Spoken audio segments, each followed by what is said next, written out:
Hi my dear students, in this class we are now going to discuss about the methods of producing induced EMF. What are the methods of producing induced EMF? Before going for the discussion, we must know what is EMF. EMF is nothing but it is an electromotive force. What is the nature of the force? What is the work of the force? As the name indicates, EMF is electromotive force, but it is not a force. It is a work done or energy supplied to the charge carriers to move around the circuit. It is a work done to move a unit positive charge from one terminal to another terminal.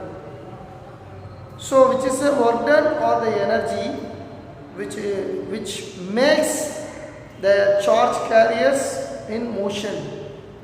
So this is a work done or energy, it is not a force. Okay, so electromotive force is necessary for producing induced current. What are sources of EMF? The source of EMF are electrochemical cells, solar cells, thermoelectrical devices or cells, and electric generators, etc. In this, electric generator plays a vital role for producing induced current. We use electric generator in our day-to-day life. In maximum number of places, we use electric generators.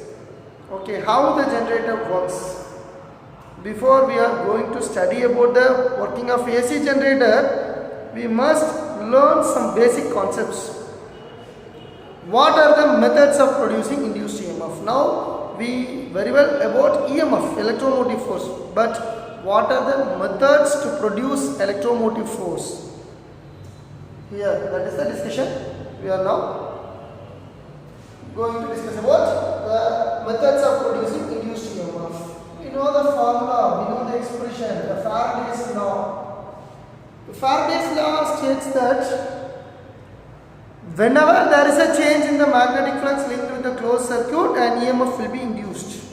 That EMF produces induced current. So if we want to produce induced current, we must change the magnetic flux linked with the closed circuit. That is the concept we observe from Faraday's law. The magnitude of induced EMF E is equal to rate of change of magnetic flux linked with the closed circuit, d pi b by dt. Okay, so E is equal to d by dt of pi b. The pi b is equal to nothing but that is magnetic flux, which is nothing but Ba cos theta. You know very well about this formula. B vector dot A vector. If we remove the vector, then Ba cos theta. So pi equal to pi b equal to Ba cos theta. Here there are three terms, B, A, theta. So, for this question, method of producing induced EMF, we must answer from this expression, Ba cos theta. Here d by dt represents rate of change of.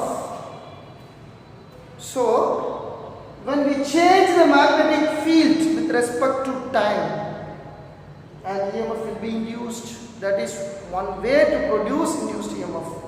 First one is by changing the magnetic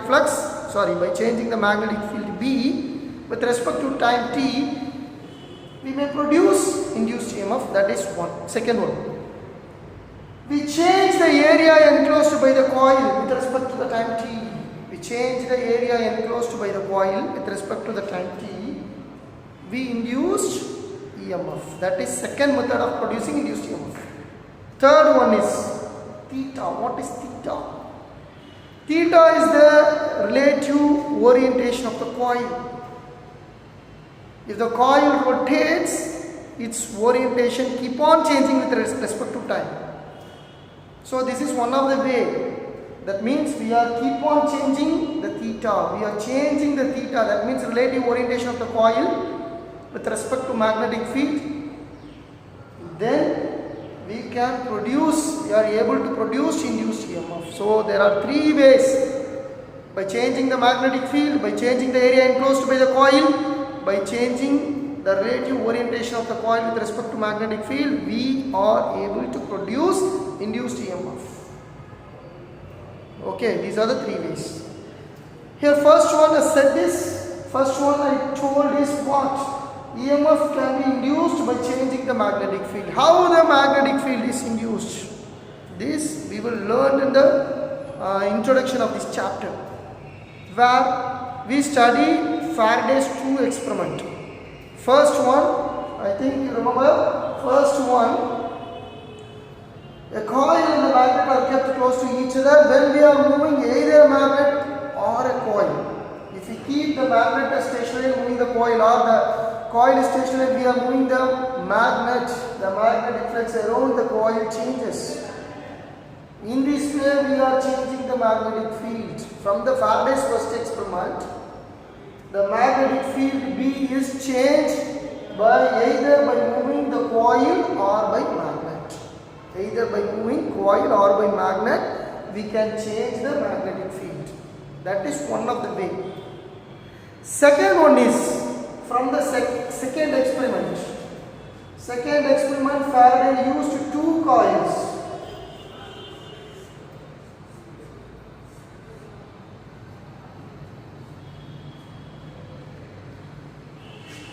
The primary coil is switched on, or at the time of switched off, there is a change in the magnetic flux associated with the secondary coil, so there is an EMF induced in the secondary coil. Okay, so in this way we are changing the magnetic field. That means in the second experiment, magnetic field is varied by switching on and off of the nearby coil. Switching on and off. At the time of on and at the time of off, switch off, the magnetic field varied. So the magnetic flux varied. Because of the change in the magnetic flux, there is an EMF induced in the secondary or nearby coil. Okay, so there are two ways of changing the magnetic field. First one, by moving coil or magnet. Example, Faraday's first experiment. Second one, by Faraday's second experiment, we may change the current in the primary coil, or we can switch off or switch on in the primary coil. The magnetic field is varied, so the magnetic flux is varied, so the EMF is induced in the secondary coil. So in the method of producing induced EMF, there are three methods. One method is by changing the magnetic field, which we discussed here now. Remaining two are there, that is by changing the area enclosed and the relative orientation. That we will going to discuss in the next video. Okay, thank you my dear students. Bye.